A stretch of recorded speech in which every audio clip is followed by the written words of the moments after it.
concertation et la décision ne s'opposent pas, mais elles se combinent, et c'est exactement ce que nous avons choisi de faire. D'abord, lorsque vous dites que nos choix que nous assumons ont occasionné un retard conséquent dans ce dossier, ce n'est pas vrai, ni au plan du calendrier, ni au plan technique. Et je voudrais en quelques mots expliquer pourquoi.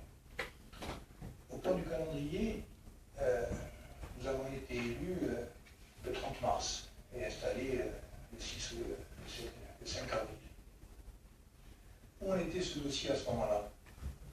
Vous aviez un plan de financement acté. Vous aviez une idée, celle de créer un parking dans la cour du vieux lycée. Et nous n'avions rien d'autre, y compris au plan technique, si ce n'est de simples esquisses, de simples coups de crayon.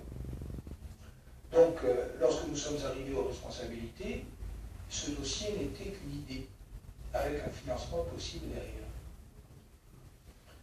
Cette idée avait été présentée de façon unilatérale et dans une mesure telle qu'elle a causé l'adhésion de beaucoup, mais le trouble chez certains, voire l'opposition, tout aussi nombreux. Et nous avons considéré, comme l'a dit la première adjointe, que sans perdre de temps dans des opérations qui sont complexes et intriquées, en ayant toujours la volonté de défendre l'intérêt de la ville et l'intérêt des quartiers, sans jamais perdre aucun financement, mais en ne considérant pas que l'obtention d'un financement est une fin en soi. L'obtention d'un financement vient à l'appui d'un projet et d'une vision stratégique des quartiers de la ville. Nous avons considéré qu'il y avait un véritable problème à prendre en compte. Le problème était le suivant. C'est que l'idée de construire un parking dans une cour d'école, à proximité immédiate d'un établissement qui est le collège Michibert d'un côté et l'école Godin de l'autre, est une première, non seulement en France, mais en Europe.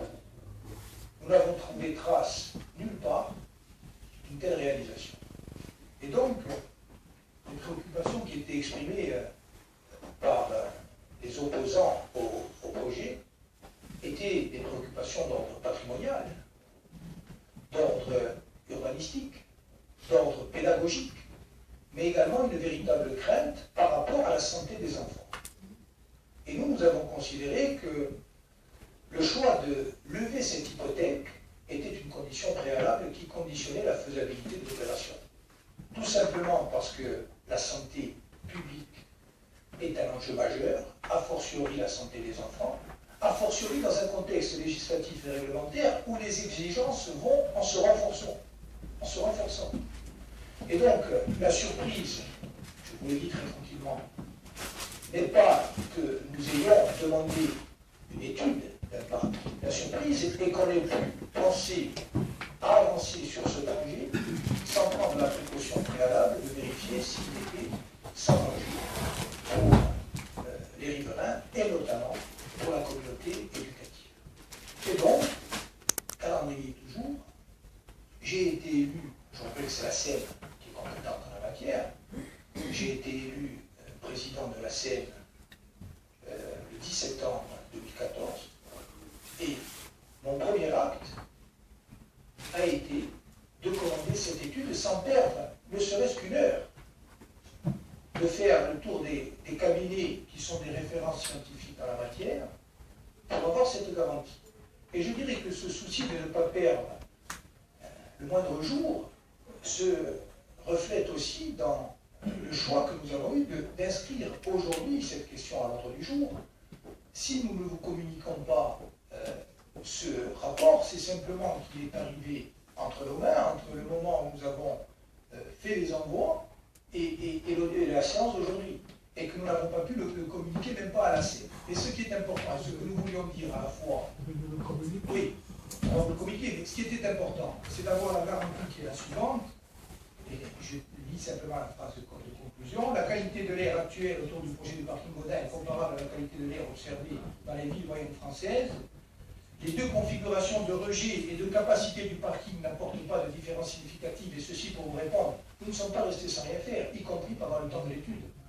Nous avons avancé sur deux options, un parking de 300 places et un parking de 380 places. Donc on nous dit que c'est la même chose, quelle que soit l'option. Et enfin, la réalisation du parc de stationnement n'affecte pas la qualité de l'air dans les cours des établissements scolaires. Et donc ça, pour nous, c'était quelque chose d'essentiel, et nous avons tenu à le dire, notamment à ceux qui avaient avancé cette plainte. Cette hypothèque-là est enlevée 2 mois après que j'ai été désigné président de la CM. Donc on ne peut pas dire qu'on a perdu du temps.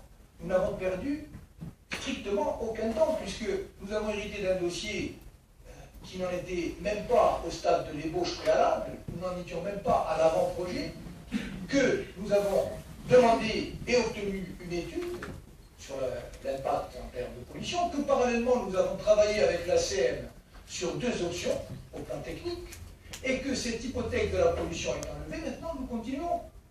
Nous continuons avec des contraintes qui existent et qui à ce jour ne sont pas levées tout simplement parce qu'elles n'ont pas été abordées, mais elles n'ont pas été abordées, y compris par vous,